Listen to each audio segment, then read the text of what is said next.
Well, hello there, and it's Mama Jane's husband, all on his own. And I've had permission from Mama Jane to do this video about our visit to the Kennedy Space Centre in Port Canaveral, all on my own. She explains why in one of our other videos, so if you want to catch up with some of them, she'll tell you why.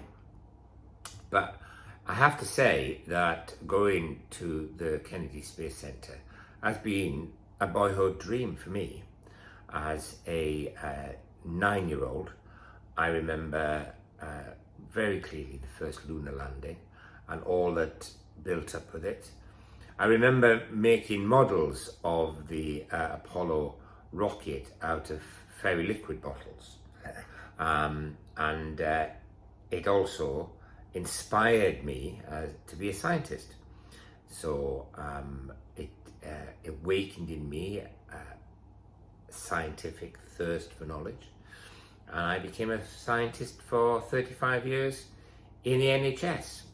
I was never going to be, although always wanted to go to the moon and get back, I soon realised that for somebody of my physical ability, that wasn't going to happen. It would have helped if I was American as well, but hey ho. So I'm going to tell you about the journey and the trip to the Kennedy Space Centre. And we got there by arriving on the Queen Elizabeth from Cunard at Port Canaveral. And Port Canaveral, a large port, a cruise port, which was pretty much empty while we were there.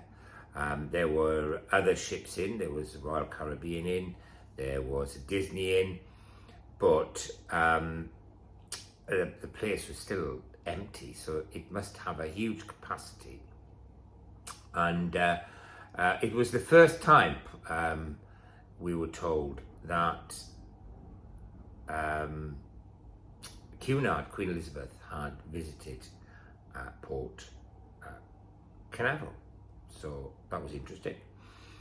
And the journey by bus is not that far. It's about half an hour to Kennedy Space Centre, and you get a good look at the surrounding area, and then you soon realise that, and the commentator tells you that it's on an island, and you have to cross numerous bridges to get there, and that the rest of the island is partly airbase, but also what's not used by the NASA and by the American Air Force is a nature reserve. So it's all protected around there. And then you get to as you get in there, you see that the whole area has become quite an industry for space and Blue Origin, which is Amazon's owners offering for getting to space, and you've also got Boeing who are there, and these are all part of the space industry. Huge buildings. And then when you get to the Kennedy Space Centre, the bus parks, it's easy there. We were there very early. We were early there before opening time. And it's marvellous. It's marvellous because as you get there, there's the original countdown clock for the launch of Apollo 11. Then there's this, symbolic NASA globe, and then there's this amazing tribute to Kennedy's, to President Kennedy's vision, really, for going to the stars and to the moon and back. And it's a wonderful monument they have there with the water and everything, showing you what is occurring. And then once you get through the gates, that's all outside, and you get through the gates and the turnstiles to get in. The first thing you come to is a rocket cemetery, really, of old rockets that are no longer in use. And that's quite interesting, seeing all the graveyard, all the rockets, and there's a bit about each of them as you go around and wander around it, which is quite amazing. And then there's also a bit about the space center orbiting the Earth, and load of flags showing all the countries that are represented. And then you walk a little way, and the first thing we did was got on a bus to take you to the Apollo Center. And it's a short bus ride to another part of the complex where the original Apollo space rockets, where the launch center was. And it's quite amazing, because the first thing you walk into is the original control room for the Apollo missions. And for somebody like me who watched it on TV, in black and white of course, it was just fantastic. And it's very well done, because they go through the last part of the launch sequence, and all the lights that come on and go off is all automated, and you still got the boards doing a simulated launch. It's supremely well done. So I was well impressed with that. And then you walk through there into where they've got an Apollo rocket on its side, and it blows your mind, because it doesn't matter how often you read about the size, the shape, the extent of it, seeing it in person, well, it's just extraordinary. So for me, it was just breathtaking to see the various stages all split up, the size of the engines, and also how wasteful, of course, it all was, because most of the rocket wasn't reused. And in the end, that is what scuppered the Apollo program, is it wasn't reusable. And space missions are still struggling with the reusable parts now, and that's where they've gone to commerce to try and solve that problem. So that's there. And then when you're in with the rocket, there's the lunar buggy, which is a little bit bigger than I thought, which was quite amazing. But the real showstopper for me was the lunar landing module, which is the size of a house, and yet we managed to land this with such precision on the moon surface. So that was just outstanding, being able to walk around the lunar lander. It would have been great if we could have got inside it, but that was not practical. And then the other thing they did is there was a very moving tribute to the Apollo 1 astronauts who were killed in a fire.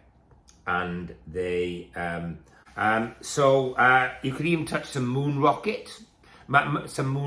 which was nice. Jane just laughed at me when I did that.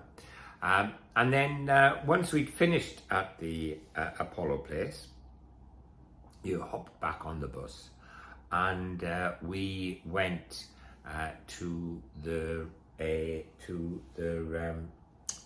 shuttle exhibition, which has this big mock-up of the shuttle outside, and you go in and you walk up this staircase. You've got quite a bit to walk up to get to the top, and you go in in waves.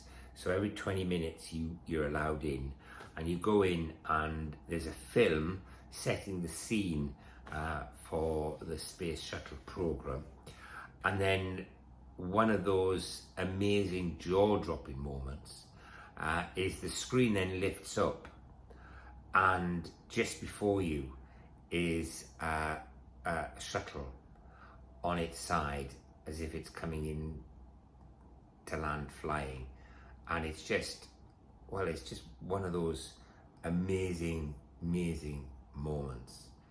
It's fantabby dibby dobby. And the shuttle has got an arm, a robotic arm coming out of it, which is, how it deployed its satellites, and how it also got in satellites to repair and everything. And it's absolutely marvelous being able to walk around this shuttle and see scorch marks, and it's the Atlantis that you can see. It's just fantastic. And there's a cockpit that you can get into, and I did, and I look very large in it. That's because I am very large. But all the gear is so old tech, and it's all switches, and it's all analog, of course, and it would be because it was something that was designed in the early 70s. And it's just breathtaking to me how much was achieved with so little computer power, and switches, and it just was such an amazing achievement. It took my breath away.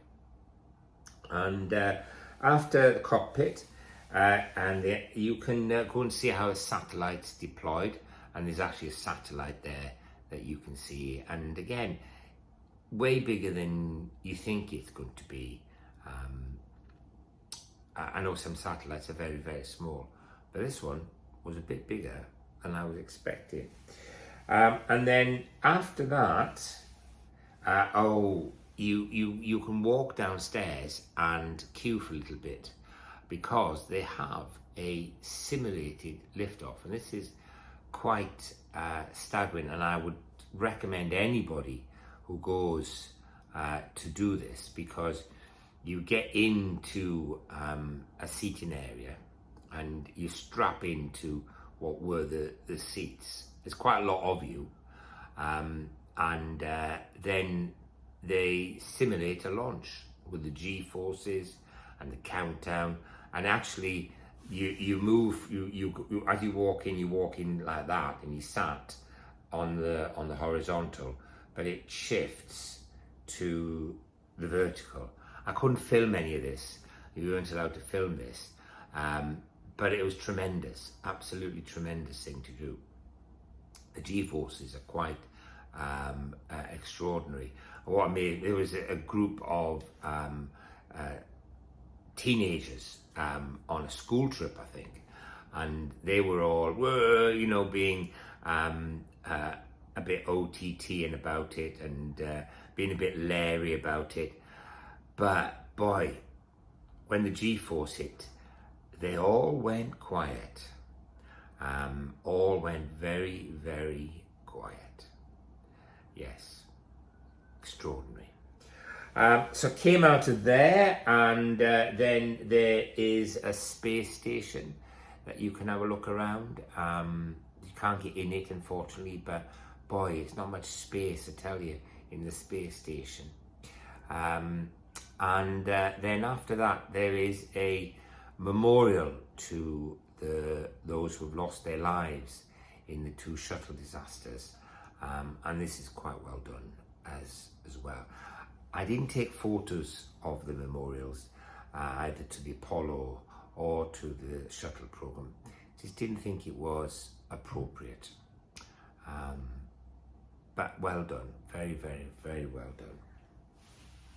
And then there was too much for one day's visit to Kennedy. You needed at least 2 days.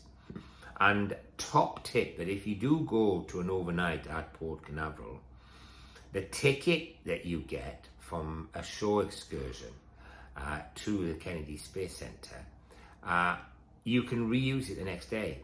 So my top tip, if you ever go to Port Canaveral on an overnight, is to do the shore excursion on day 1 to the Kennedy Space Center, keep your ticket, and then make your own way there the second day, and then you can have another look around. It's easy to do. You could get a taxi, wouldn't cost you much. you might be able even to get a bus, but with a little bit of research, you'd be able to get in the second day as well, and you'd see more then, because I had to leave out quite a lot.